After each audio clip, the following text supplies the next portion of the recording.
I'm William Ligon, and I serve in the Georgia State Senate, and I have been chairing the subcommittee of the Judiciary on the election. And we have been looking into the issues dealing with this presidential election that we just held in November.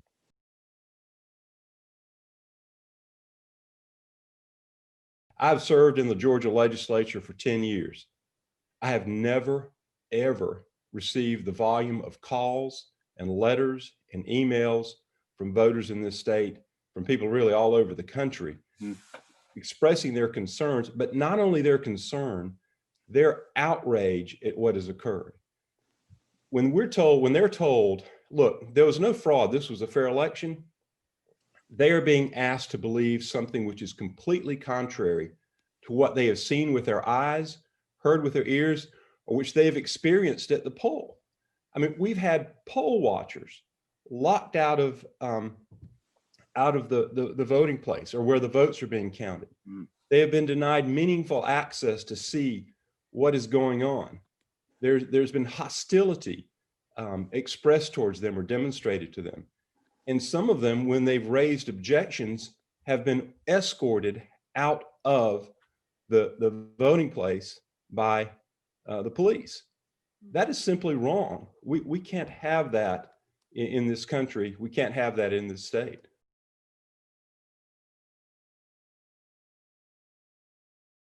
I guess the doubt and the fraud and the confidence of the public, or at least in Republicans in the election results in Georgia, and I believe in the nation, is shaken. Right. And I think one of the cornerstones of having our republic is that confidence, and that is, I believe, is reflected in the nature of our laws here in Georgia on what is required to question the results of an election. You can either show misconduct on the part of officials, an irregularity, or fraud, which places the election in doubt. And it seems as if our election officials here are just saying, we have to have definitive proof of a fraud here in order to set this election aside or go into a process of selecting new electors. And that's just not the case. If there are irregularities which will place that in doubt, then you can do that. And I believe that we have shown that through our hearings that we've held here in Georgia. So.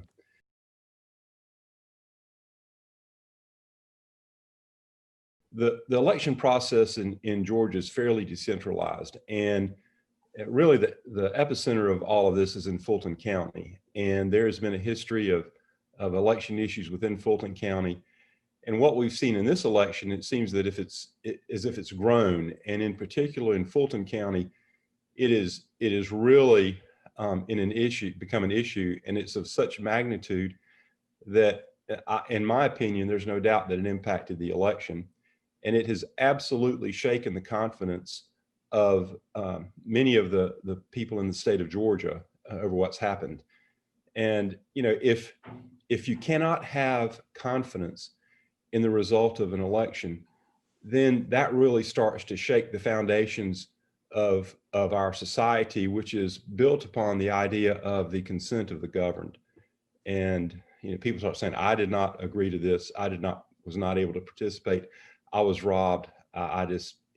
It creates issues for us. And I think that the issue really comes out of this vote by mail type scheme and our absentee ballot process in the state. And it's just ripe for fraud. I have had people send me copies of actual ballots that were sent to their address to people who had not been affiliated with that address for over 20 years. Now, these people were honest enough to say, this is not me. I'm sending it to you so that you can see it. But I think that what happened is we saw that the zone was flooded, with a lot of these ballots, and many of them were voted by people who should not have done so. Fulton County officials, at about 10:30 at night, they went over to the observers, to the media, and to the partisan observers, who are really the eyes and ears of the voters, of the public, and told them, we're going to be shutting down our counting for the evening. And you can see it happen. And then they leave.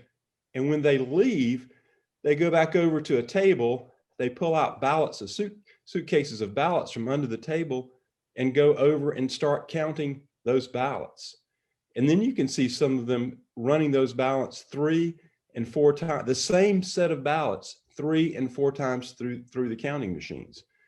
Well, that in and of itself violates the law, our Georgia law, because the public has the right to be there and observe. And when an official goes and says, we're not going to continue counting, then that, because of that reliance, if you on that statement by the observers, if you resume counting, you've broken the law. Now, our Secretary of State has said, well, we had an official there. It doesn't matter if he had 50 officials there. The public is not there, and they do not have the right to observe. And what that does is it creates a lack of confidence in the results of the election. Under our law, if there's such an irregularity or misconduct on the part of officials, which places the result of that election in doubt, the election can be set aside. People are focusing on the fraud. Oh, there's no definitive evidence of fraud. My point is, no, what you saw was a breach of the law, and the election is in doubt, and we should now go back in and revisit this in the legislature. And when you see some of our senior elected officials stand up and say, well, there's no evidence of fraud, well, they're not telling you the whole story. There's evidence of misconduct. There's evidence of an irregularity. We have photographs of boxes of ballots that don't have the proper seal. There's no chain of custody for many of these boxes of ballots. That right there in and of itself brings it into question. And in my opinion, if a box shows up at the location where the votes are being counted without the seal and without a proper documentation of the chain of custody, those ballots are in question. Where have they been? Who has been in that box? What has occurred with it? So, and there's, we can just go on and on and on with instances of this type of conduct.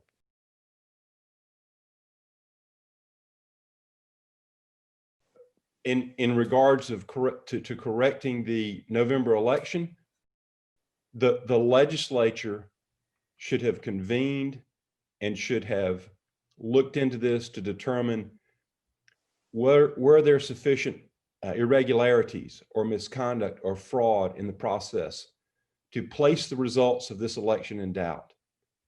And if that were to be found, which I believe that it would, then the legislature would have the obligation to select new electors for this election. And we have the absolute right to do that. Under Article 2, Section 1 of the United States Constitution, it states that it is the state legislature that should do this. Now, one of the objections that I'm getting from my colleagues is, well, this should really be done through the courts. Well, the courts aren't mentioned in that section of the United States Constitution, and they want some sort of judicial determination. But my response is, well, think about what happens when you carry this to court. There are two issues that a court will decide: an issue of fact or an issue of law. Now, when the issues of fact are always determined by a jury if you request a jury trial. Who comprises the jury? People, our electorate, the very people that select us, and legislators can serve on a jury. So we have the ability to do that. And then, well, what about questions of law? They said, well, judges should determine that. And my response is, well, no. Judges are determining the law which was passed by the legislature. And when judges do that, they're trying to determine our intent. And to say that we do not have the ability to look into this and make a decision on behalf of our people is simply avoiding the question, not being willing to make the tough decisions. And if you can't make these tough decisions, then in my opinion, you just need to go do something else.